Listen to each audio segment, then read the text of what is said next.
Fittipaldi got into the back of Bourdais and turned him, and then it was just a melee from there on. So Dalton Kellen, look at Tony Kanaan to the left of your screen, trying to tiptoe through all of that debris. And watch the purple and black. Purple car is Pietro Fittipaldi. He went into the rocket Chevrolet of Sebastian Bourdais. There's Connor Daly. And that happens, guys, it happens so fast, and you're hard on the power. And what happened here? It just loosened up with him. Whoa, whoa. Oh, he almost got it. Wow, went up and over. Front end just got a little bit up in the air. The wind caught it. And then a secondary impact.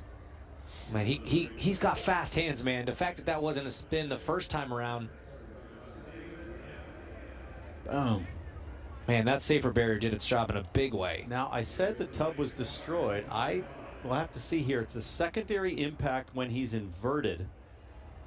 Look at that thing come down. There goes our camera. And watch this second hit. So the nose is sort of halfway off at this point. You can see the hinge point there on the front nose. And then he's going to hit upside down nose first. And it's just so disorienting for the drivers. No idea where he is on track right now. No idea secondary impact is coming, and there it is, Townsend. But look at the margin between the road and Colton's helmet. Watch this.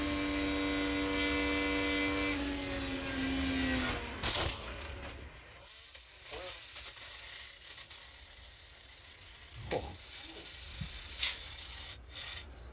Some lingering audio there from the skidding noise of just carbon and steel and aluminum dragging.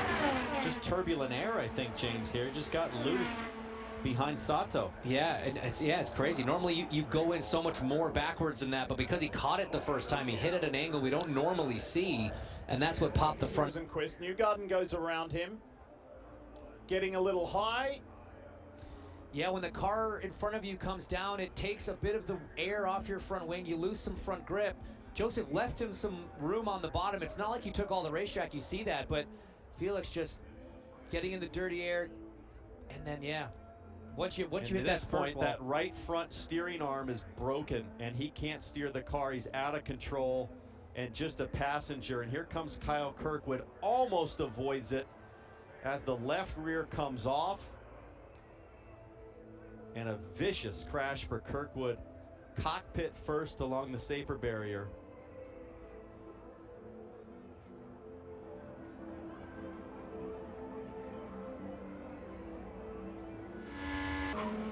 Oh! Wow. Huge credit to the aero screen. We get another long shot of it. We did see some tire smoke, but it's unclear if that would be from a locked tire. More than likely, that would have been Simon trying to get... Oh, my goodness.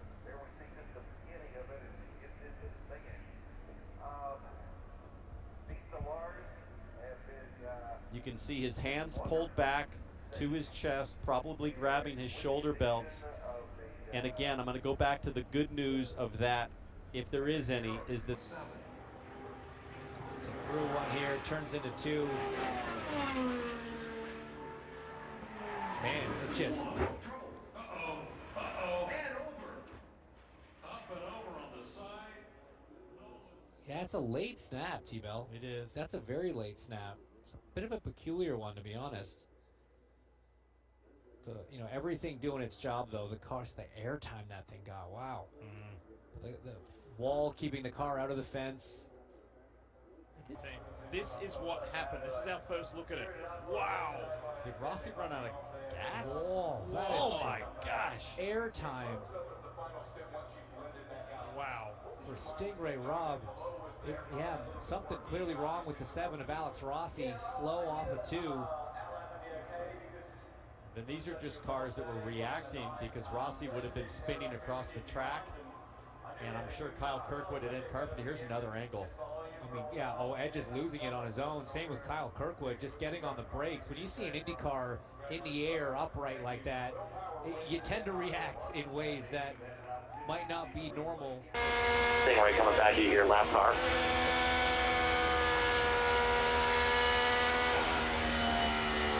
in line here.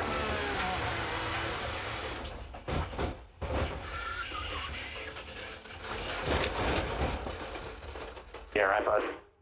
Before we can go back running. So let's see. And we know that it starts with Pato O'Ward, who just gets in a little wide, a little hot, spins around. Ericsson locks up, nowhere to go. I think that was Pietro got into Pato O'Ward first. I believe you're right. Then Nolan Siegel.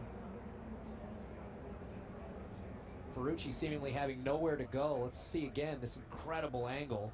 And watch Pelot, the championship leader, just barely gets by there, and he has to hang on to it. There was a big wiggle. Who clipped Ericsson. him? I think this is Pietro That's Fittipaldi Pietro. in the hub car, and then Ferrucci.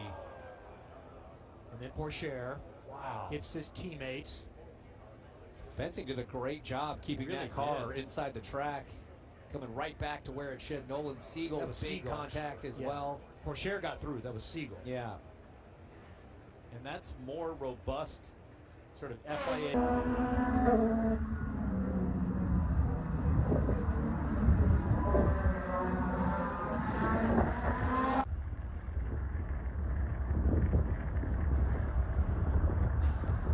Climb in to the safety car on his own. Let's watch.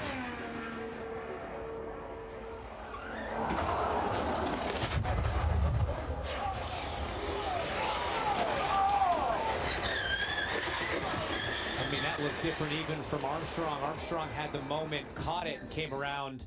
Colton's just went around very quickly. He didn't look like he had a chance. By the time he knew it was loose, he was already sideways, and not much you can do. These Indy cars are designed to have a lot of grip and a lot of downforce when they are pointing forwards, but as soon as you get any yaw, any slip in that car, the downforce peels off, the grip disappears almost exponentially with every degree of rotation past a certain point, and at that point the driver's just along for the ride. And as he scrapes down the track, we're reminded again of the safety improvements of this Dallara chassis in particular. I refer to the aero screen.